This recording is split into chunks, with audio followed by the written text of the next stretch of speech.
Hey, thank you so much for the kind introduction. And let me say goodbye to my daughter now, because she's working. And duck out of here. First presentation in front of my grandson, so that's something. And a couple of, just one other thing. Last September, I got a full-time job working in front of a computer in my home, as opposed to what I've been doing for the previous 26 years, traveling around the country and doing corporate classes, 1, 2, 3 day workshops on one of 40 different subjects that we teach at Franklin Covey. But the most popular one you'll be maybe interested to know is trust. That's the number one in popularity. Second is a classic, we call it Stephen Covey Classic, 7 Habits of Highly Effective People. Has anyone ever heard of that? That's that's been around the longest. And this Inspiring Trust workshop was founded by his son, kind of an apple didn't fall far from the tree story. And then the newest one is the 4 Disciplines of Execution, so kind of the old getting results. So today, there's a couple of things that I wanted to cover. And your handout, thank you, Al. Your handout has a couple of the slides that I'm going to show, and the deck itself is available from Al. And you can see on the front page, if they email you, Al, is that what I do it? Or if you want the full deck with the videos. So, I'm going to show a couple of videos of Stephen M.R. Covey. He is an international global speaker. He wrote a book on this material, and just to kind of hear it directly from the horse's mouth. And then we'll have a little bit of discussion as a group and in small groups around a couple of the topics and how they apply. And I thought I'd start off with an overview of each of the 5 actions. So this is your first handout, and then we'll walk through them individually after we go through the C-Speak behaviors. So choosing to believe in trust is kind of a mindset. Starting with yourself is a classic Stephen Covey inside-out approach. Look in the mirror first. Declaring your intent is a way to communicate where you're going with people. And most of this, by the way, assumes long-term interdependent relationships. So friends, families, neighbors, co-workers, people you interact with. That's where the real leverage is, important relationships in your life. I think this is everything I ever need to know I learned in kindergarten. Do what you say you're going to do. And then this is one of the concepts we'll wrap up with, this idea of leading out. In other words, somebody usually has to go first. And so to take the initiative in leading out and extending trust, and in this case, smart trust. So I'm interested, I have a couple of pictures of the book that Stephen M.R. Covey wrote 10 years ago, Speed of Trust, and Smart Trust is the one more recent. This is his working definition. We often use this word confidence because it's a little more gentler. So instead of saying, I don't trust you, which is kind of almost an attack, saying, hey, you're a new employee, you haven't had an opportunity to do this on your own yet, so I don't have the confidence yet that you fully understand. Once you do it with a buddy a couple of times, and then we'll turn it over to you. So sometimes using the word confidence is a way to speak about trust in kind of a kinder, gentler. But the basic definition, which we'll talk about, is built on character and competence. So those are 2 parts that we'll define further, character and competence. But just out of curiosity, trust is one of these words that means so many different things to so many people. Anybody else have a comment? What comes to mind when you hear the word trust? Dangerous. What? Dangerous. Yeah, dangerous, yeah. Particularly in the world we're living in, right? One of the hard things about teaching trust today is that everything in our environment, is sending us the message, dangerous, danger, low runners. Yeah, and so what we're really focusing on is what you or I as an individual can do with important relationships in our life. We're not talking about fixing other people. I'll leave unnamed. This first video I'm going to show you of Stephen M.R. Covey. He's going to illustrate The idea that the way we see things, and we all know this, profoundly affects what we do or say. And I think everybody's had the experience that maybe you're working on something and it's not turning out right, and somebody comes up and says to me, "Hey Jeff, didn't you know this?" And they give me new information. And I say, "Oh no, if I would have known that, then I would have done this." So basically, our language and our behavior, flows out of our beliefs and how we see things. So the interaction of see, speak, behave, though, is interesting in terms of how you get results, because you can start almost anywhere and go anywhere with it. So let's let Stephen walk us through this, and then I'd like to just get your opinion on particularly your own experience and how these three different components can work together to produce results that you want. Early in my career, I reported to someone I didn't trust, and who didn't trust me.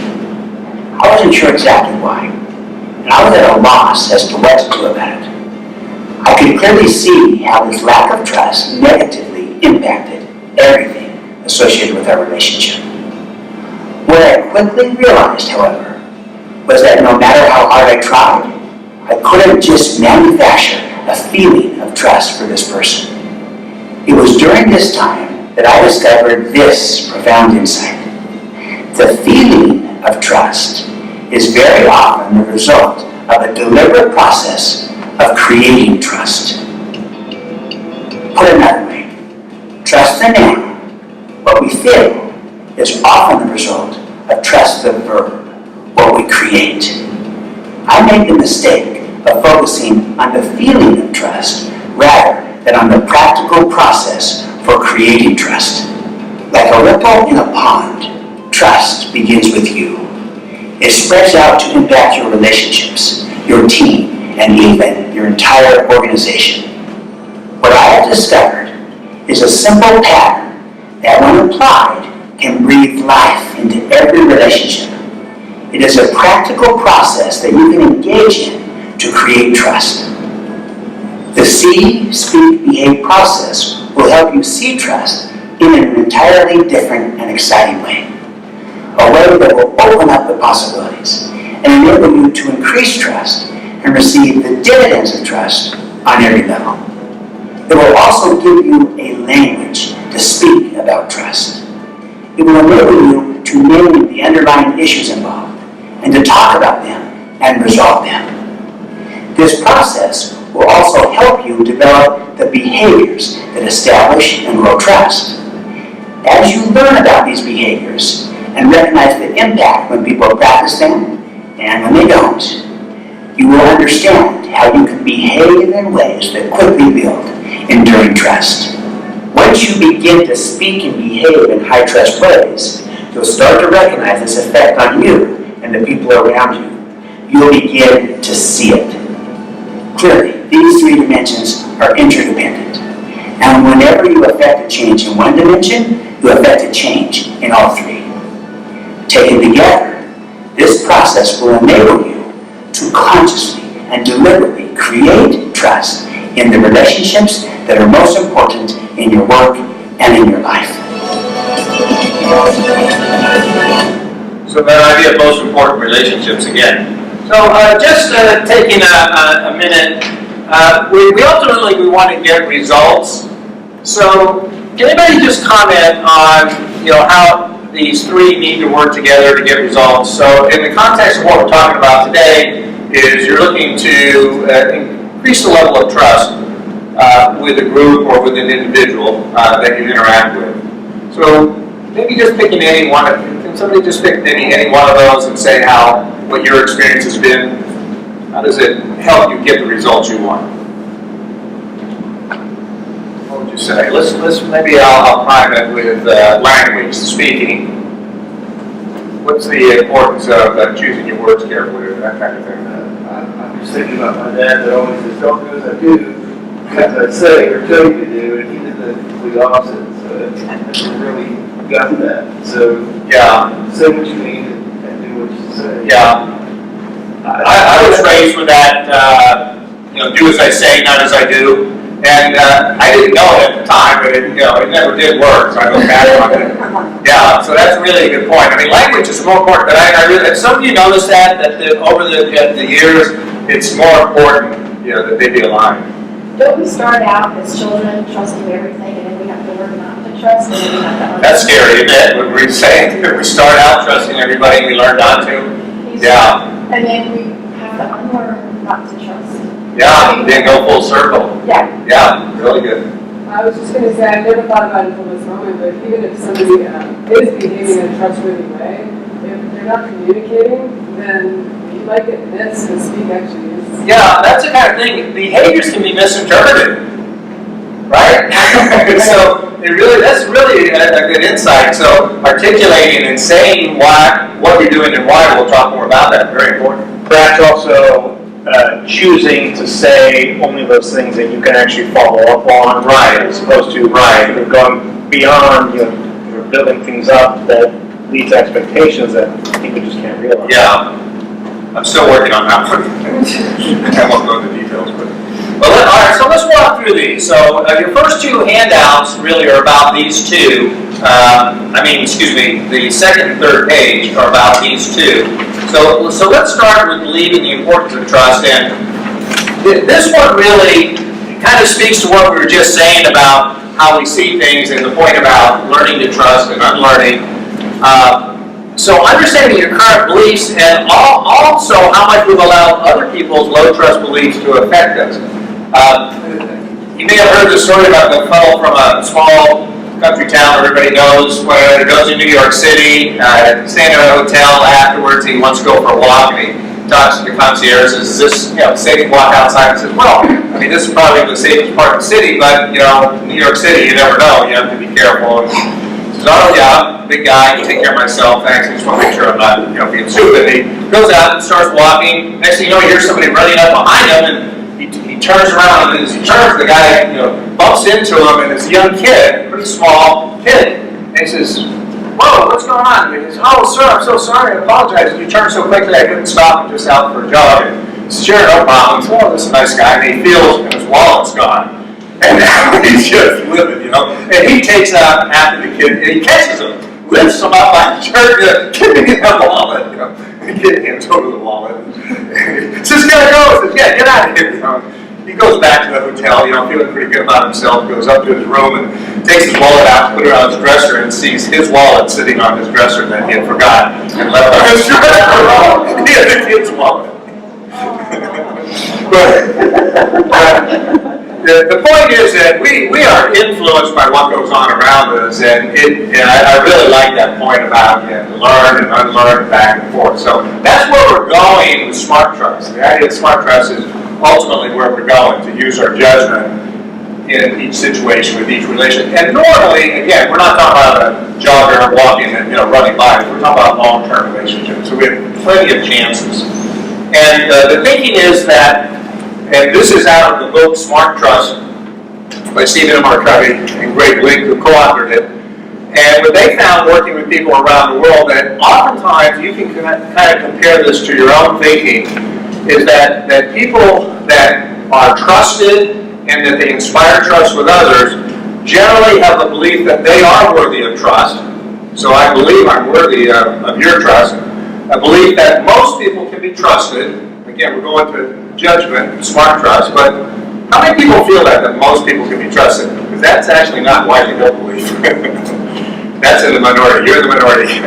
But remember, because the way we believe influences what we do. So for close relationships that you care about, you see the advantage of believing this, and then of course if it turns out that you chose unwisely, you'll have to do damage control. But that's again why I like that point about if you learn not to trust, that can backfire and you can take the guy's wallet by mistake. And a belief that extending trust is a better way to live. So let's explore those, but just be aware that C-speak behave is in play all the time.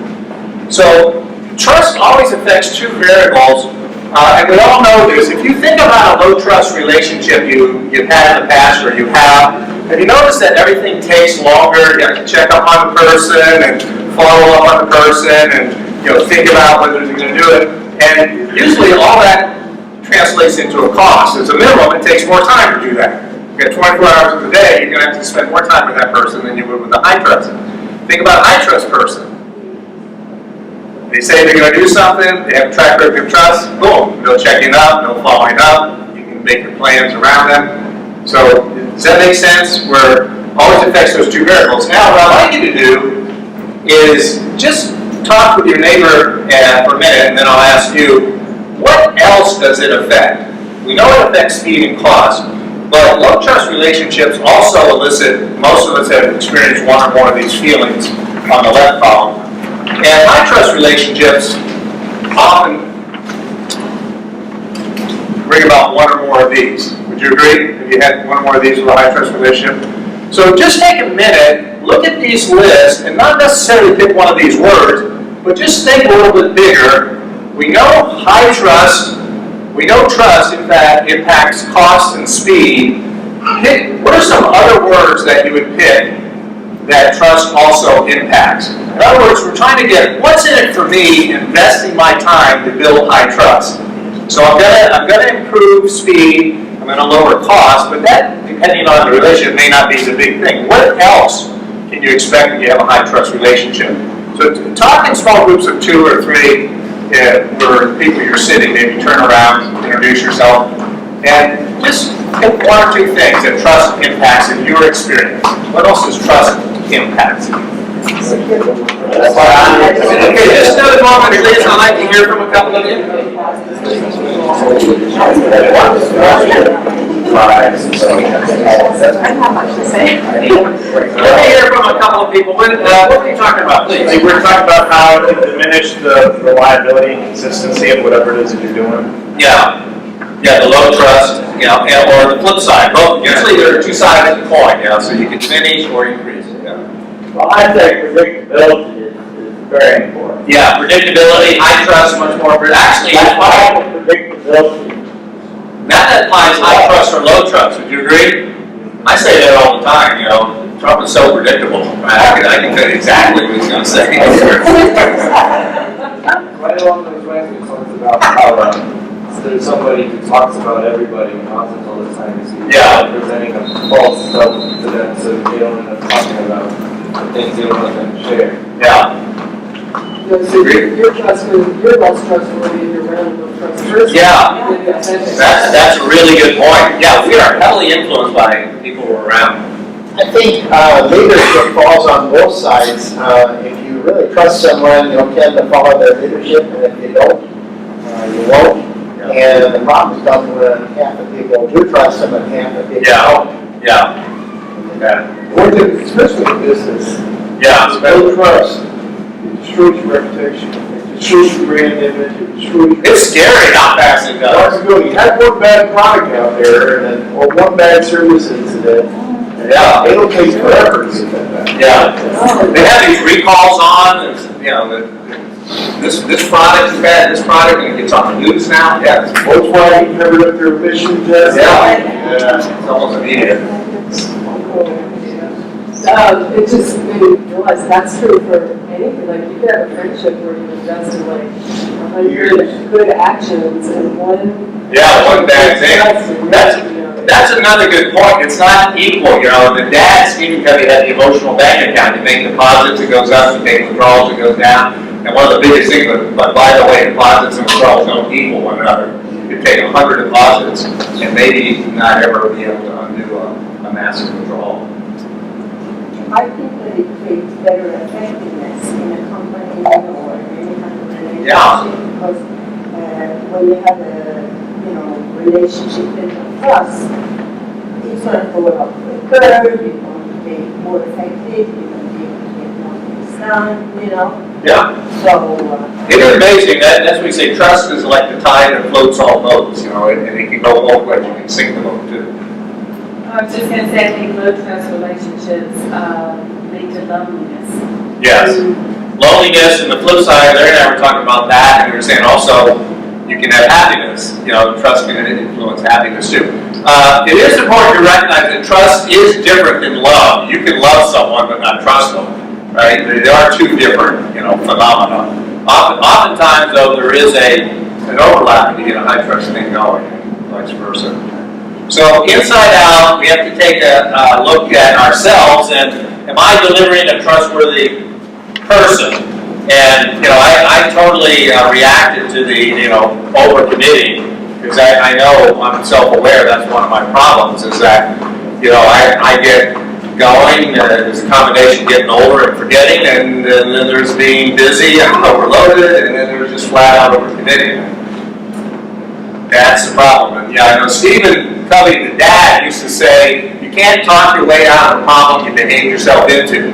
And the son came along and wrote his book and he said, but you can sometimes behave your way out of it. Sometimes. So it just depends on the nature of the thing. So basically, on the handout, I'm going to give you some detailed information if you want the full PowerPoint on the 4 core accelerators and 13 behaviors of high trust. But these are the basic things that, when we look in the mirror, that we recommend you start with yourself, the 4 cores. And because this is the Fellowship of Free Thought, I'm going to give you another Stephen M. R. Covey video on measurement and some statistics on this. So first, though, we use a tree as a metaphor for saying your character is kind of like the roots of the tree. You can't see it, but it really represents who you are. It's integrity and intent. Your intent you can make visible by speaking. So that goes back to the see, speak, behave. So it's one of the ways that we're going to talk about to clear your intent. But it's got to line up. It can't be to do as I say, not as I do. You have to follow up with it. Your competence basically is your track record. We're talking about long-term relationships, whether it's work or friends or family, so you've got that track record to deal with.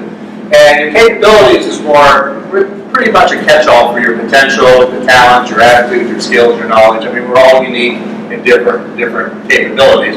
So, in general, does that kind of pass the common sense that it's your character and your competence that make up your trust? That's another joke, that your best friend that you trust more than anybody, you wouldn't ask to operate on your knee, right? If he had no skill in that, right?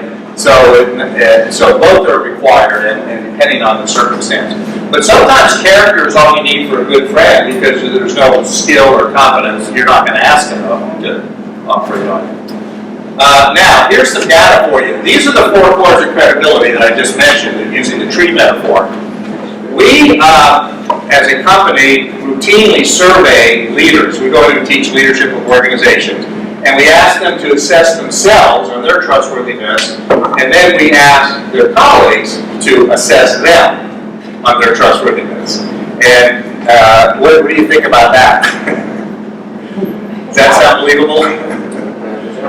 Yeah, so basically, and we find the same thing on, there's a lot of different categories, but we've got other ones on relationships, I am a very trusted person in a relationship, everybody else is, and people give themselves over 90%, and individuals give them feedback around 60%. Huge disparity about what I think of myself versus what others think about me. You run into that? So, if you want a high-trust relationship, what's the important thing? Which number is the important one to remember and be aware of? Yeah, so you almost have to recognize this. I mean, we're all very likely, at lower levels of trust than we're thinking about ourselves. So you need to just recognize that that's common. Now, Stephen talks about the measurement of data. It's something that you can't really measure trust. I've included this in the PowerPoint if you want to get a copy of it. And it's a YouTube video. So let me see if I can get this to play. Which I did before. No, it's not. It looks like only that lower portion is hyperlinked, not the initial portion. Oh, yeah. Okay. Well, anyway, I'll leave that in there for you to look at. That's basically what it does. He goes through and he talks about the statistical validity of the measurements that we use, and they've been tested by groups that analyze data and come up with really top marks. Because trust is hard to measure. Would you all agree with that? And inside of organizations, people want to see it. They say, how do I know this is right? And so we've done and worked with companies to get some research on it. So, yeah, I apologize. So the link needs the HTTPS in front of it. Sorry, I didn't realize that. So there's the 4 parts of credibility. The other thing is, in the book, Leading the Speed of Trust, Stephen Covey talked about the 13 high trust behaviors. And there's another concept I'll introduce in a few minutes about avoiding counterfeits. But for right now, I wanted to make 2 points and give you a chance to just connect in your small groups. One point is that the first 5 behaviors tend to be associated with qualities of character. So if you feel that the person that you want to build trust with is having a problem more with your qualities of character, you can focus on those behaviors. Those behaviors tend to accelerate a person feeling that you're a person of high character. If it's a skill-based problem, a competence area, then these behaviors would tend to influence the person to believing that you have confidence. And these 3 here really are both. Again, I mentioned my problem here. There's a fairly easy skill to keep most commitments, do what you say, but there's a competency component when you're super busy and multitasking and things are changing and outside your control. Do you agree? So there's both a character and competence part.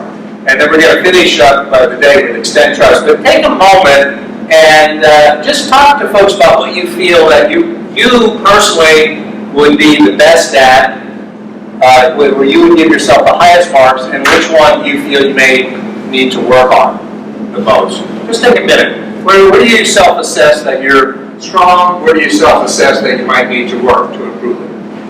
And I want to make one last point. These are not in any order. The 1 through 13 are not a prioritization. They're just numbers. Okay, just take another minute or 2 with the people you're sitting with. Which one are you the strongest on? Which one would you need to improve on, do you think?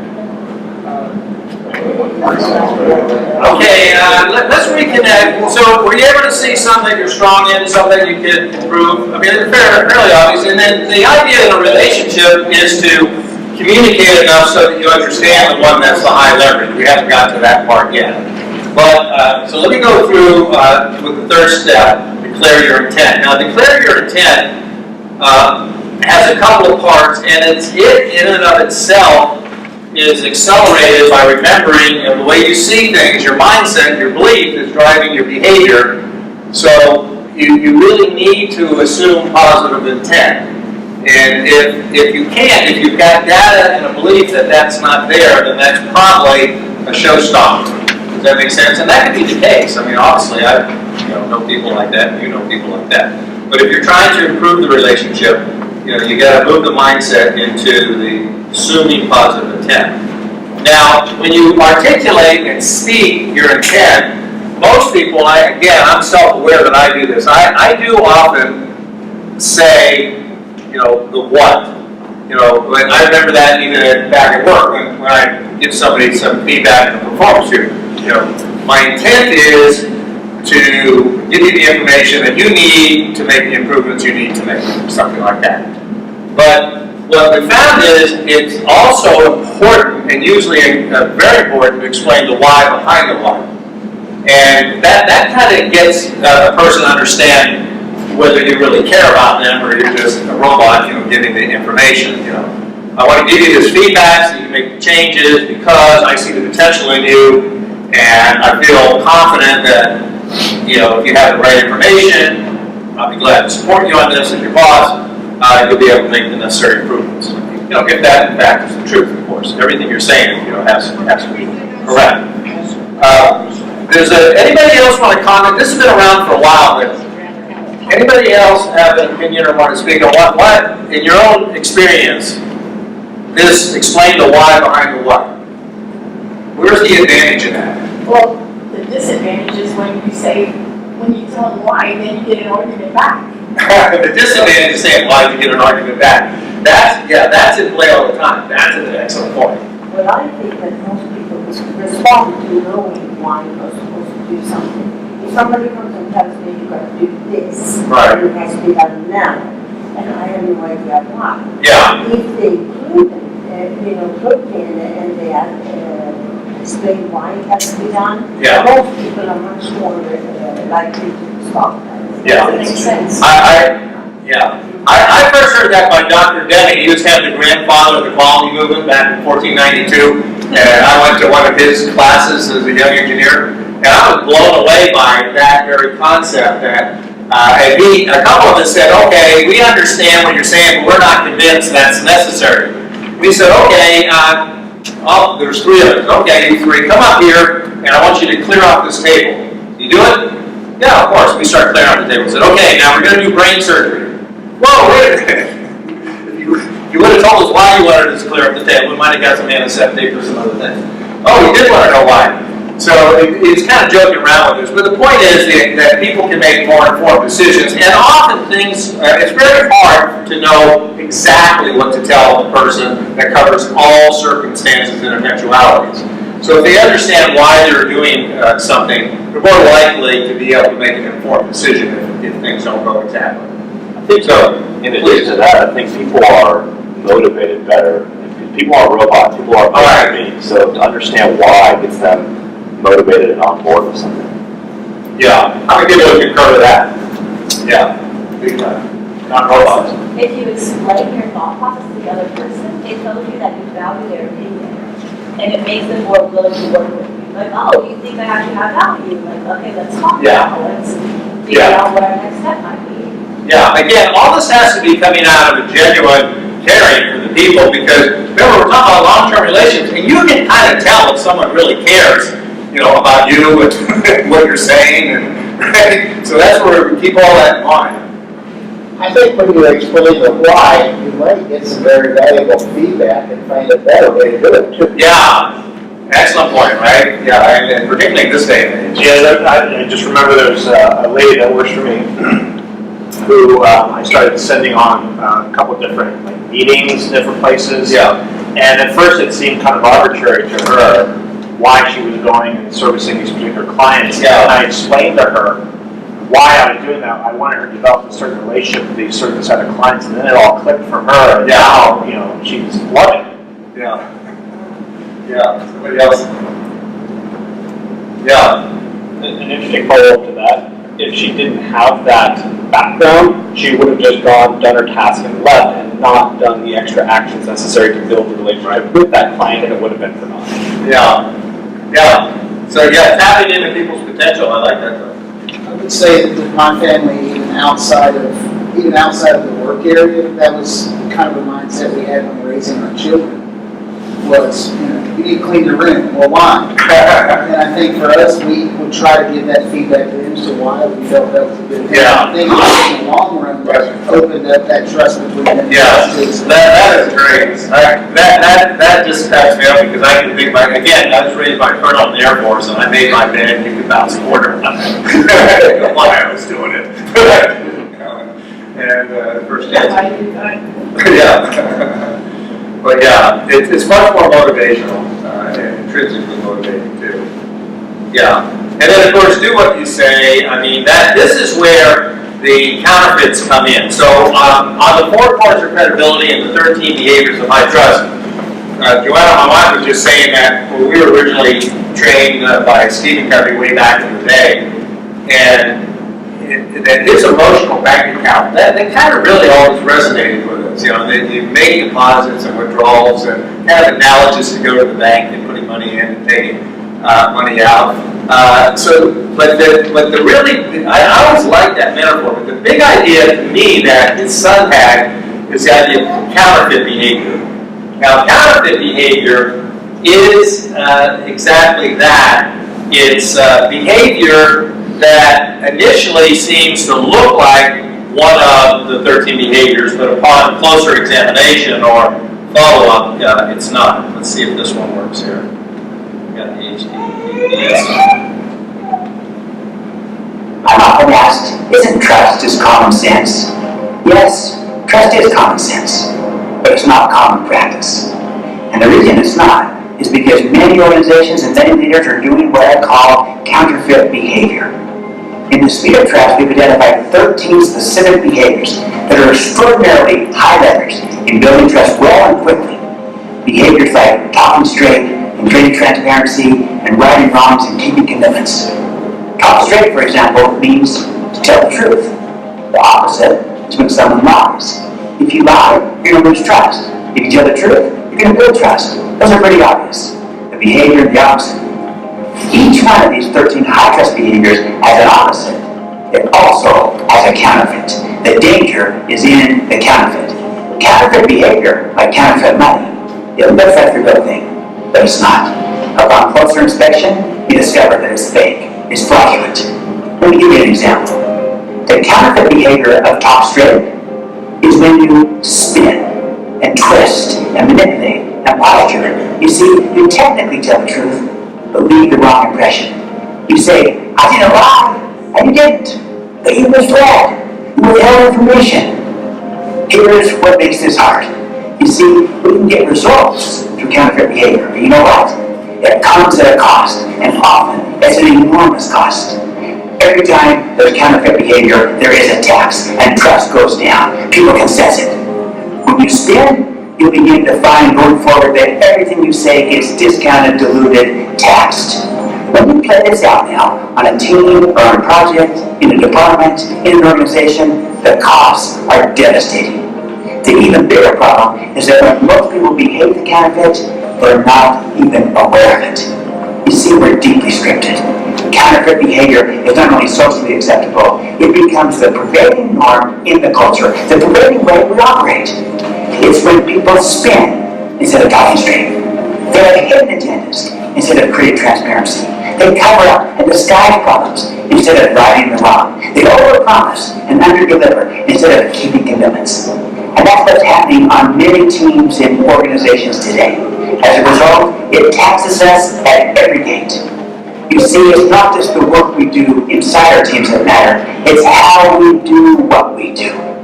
Counterfeit behavior doesn't just impact organizational performance, it determines it. We're Franklin Covey, and we don't trust. Anybody ever seen counterfeit behavior before? I'm not going to ask, isn't Trevor?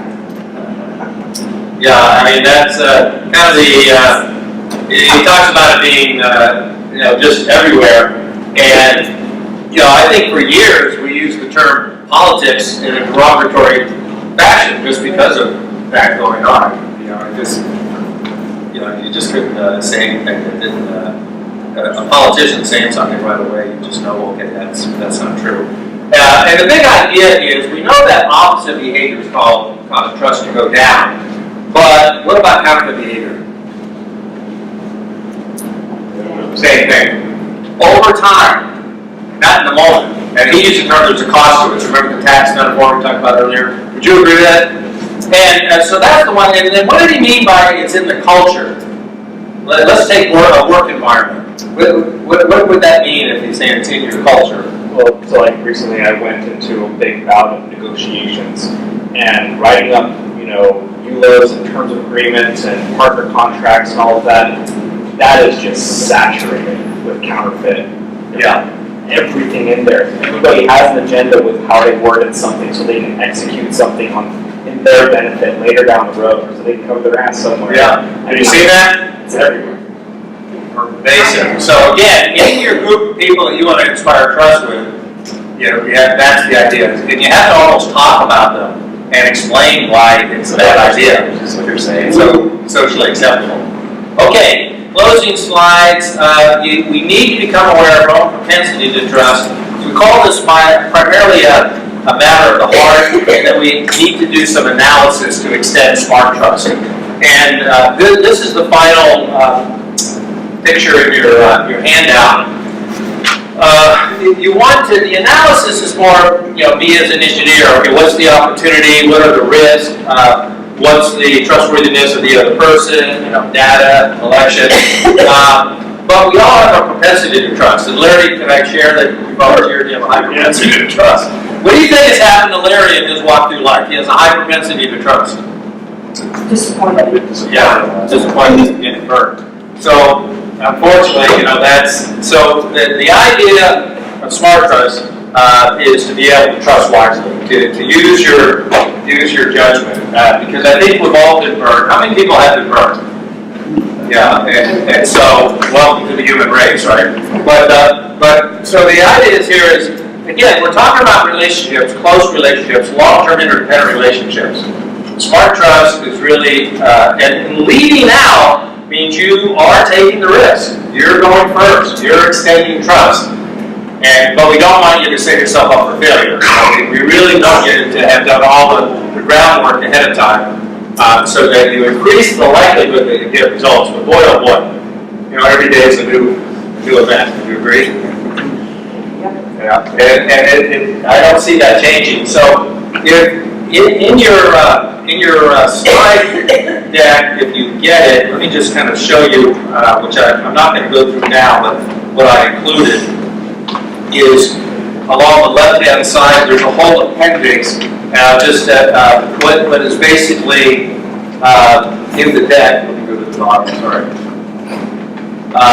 Are ideas of how to restore trust, to extend trust, to develop trust, and then details on counterfeit behaviors, what to watch out for, and then other ideas to accelerate developing trust. So this is part of a 2-day workshop, so we spend a lot of time in it, but obviously we don't have that right now. Any closing comments or questions? Yes, please. Well, I just think it's important to distinguish between trust and faith. A lot of people conflate faith with trust. Yeah. And there's no faith for it. It's like we said, love is different than trust. Would you agree faith is different than trust? Yeah. That's one thing, not to get into a whole religious discussion, but I've never understood, Stephen Covey, who's the author, is an avid believer in the Mormon religion. But to me, it's incomprehensible how the guy could be a genius in this one part of his life and be, just excellent, and then over here I'm thinking, hey, I don't see how the two fit, but they're different. You agree? I'll go with what Bill Maher said. He says he'll give a pass to the older religions. They can be grandfathered in, but they ain't the ones that were invented in the last couple hundred years. Anyway, thank you very much, and all the best in extending smart trust.